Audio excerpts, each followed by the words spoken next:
एकता Bharat news channel के संवाददाता शोएब सलमानी ने बताया कि कोरोना से बचाव के हर्ष ईएनटी अस्पताल के सर्जन ने बताए उपाय। हर्ष ईएनटी अस्पताल के ईएनटी सर्जन डॉ. बीपी त्यागी ने मीडिया के माध्यम से लोगों को कोरोना महामारी से बचने का संदेश दिया।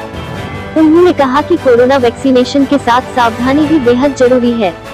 उन्होंने कहा सभी डबल मास्क का प्रयोग करें, घर से कम ही बाहर निकले, समय समय पर हाथ धोते रहे और अधिक से अधिक पानी पिए।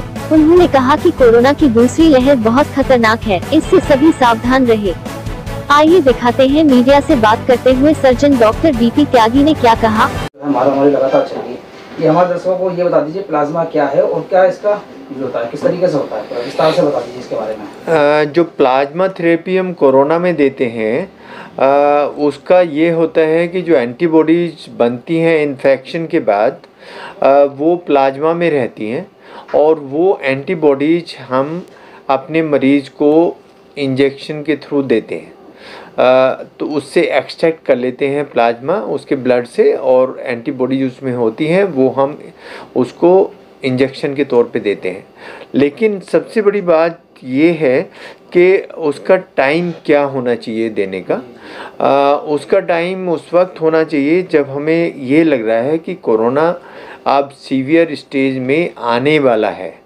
लेकिन उल्टा हो रहा है, जब हमारा पेशेंट वेंटिलेटर पे पहुंच जाता है, जब बहुत ज़्यादा सीरियस हो जाता है, तो उस वक्त उस इशू को उठाया जाता है। पर जो कुछ अथॉरिटीज़ हैं जैसे ICMR ने तो इसको रिकमेंड किया है, WHO ने रिकमेंड नहीं किया है, तो इस पे कंट्रोवर्सीज हैं। लेकिन कुछ पेशेंट इससे ठीक भी हो रहे हैं, कुछ पेशेंट ठीक नहीं हो रहे हैं। तो अगर हम प्लाज्मा देते हैं तो ऐसा अभी कहीं नहीं आया है कि उसको प्लाज्मा देने के बाद मरीज़ कोई ख़राब हो गया है। तो इम्प्रूवमेंट थोड़ा मोड़ा तो होता है। तो अगर हम कोई उनको प्लाज्मा देते हैं तो उससे अगर सुधार नहीं होगा तो वो ख़राब भी नहीं होगा।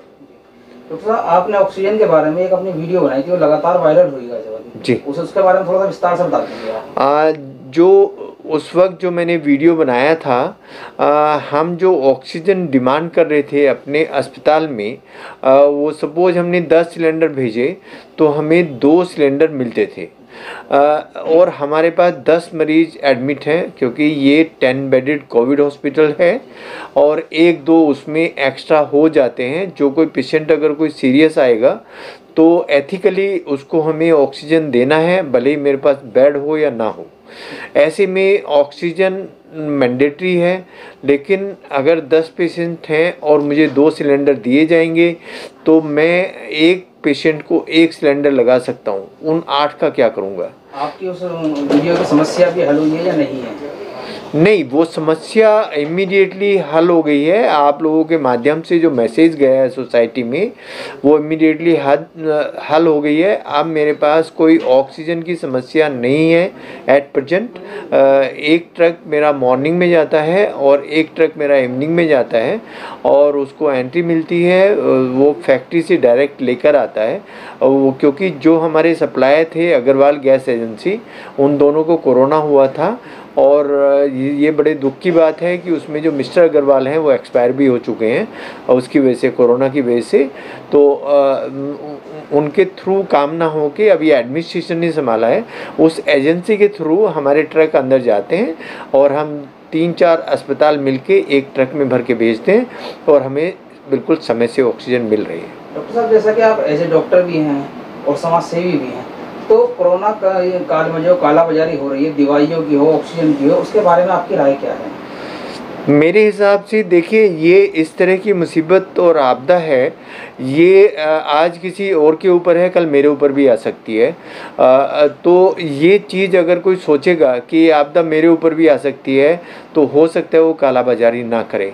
ये आप बिल्कुल सही कह रहे हैं कि ऑक्सीजन को मैंने ब्लैक होते देखा है अपनी आँखों से। एक बार मैं फैक्ट्री गया था तो जो वहाँ खूब सारी कारें खड़ी थी, हमने देखा है ऑक्सीजन सिलेंडर की डिमांड जब की गई तो हमने देखा है जितने भी अमीर लोग हैं उन्होंने एडवांस में 5-5, 6-6 सिलेंडर अपने पर मेंबर के हिसाब से, अगर किसी की फैमिली में 5 मेंबर हैं तो 5 सिलेंडर उसके पास D टाइप जो बड़े वाले सिलेंडर होते हैं वो अवेलेबल हैं, लेकिन उनका कोई यूज़ नहीं हो रहा है।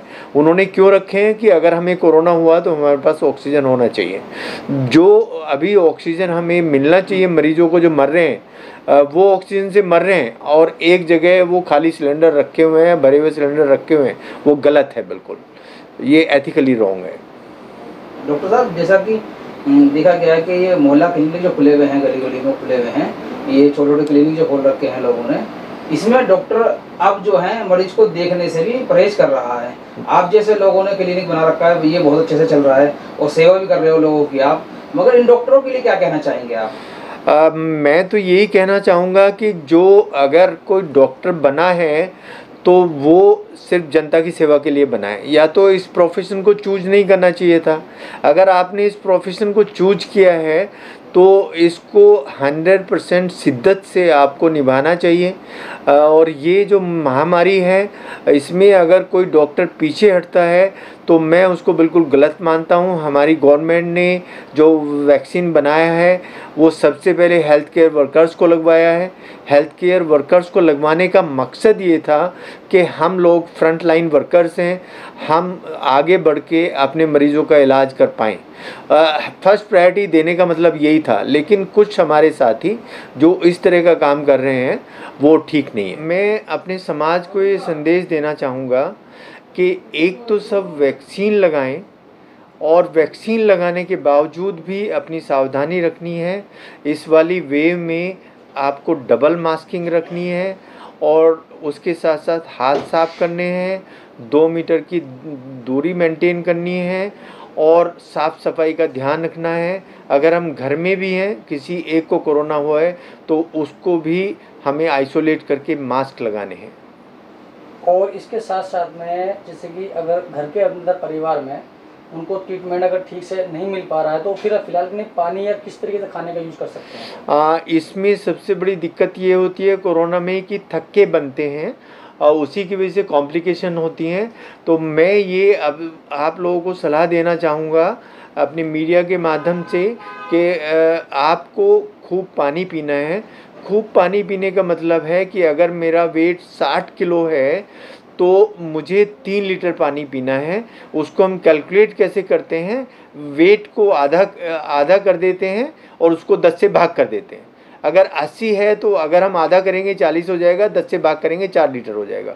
एडिक्वेट सबको पानी पीना है। पानी पीने से हमारा खून पतला रहेगा और वो खून गाढ़ा नहीं होगा, तो इस बीमारी के थक्के कम बनेंगे।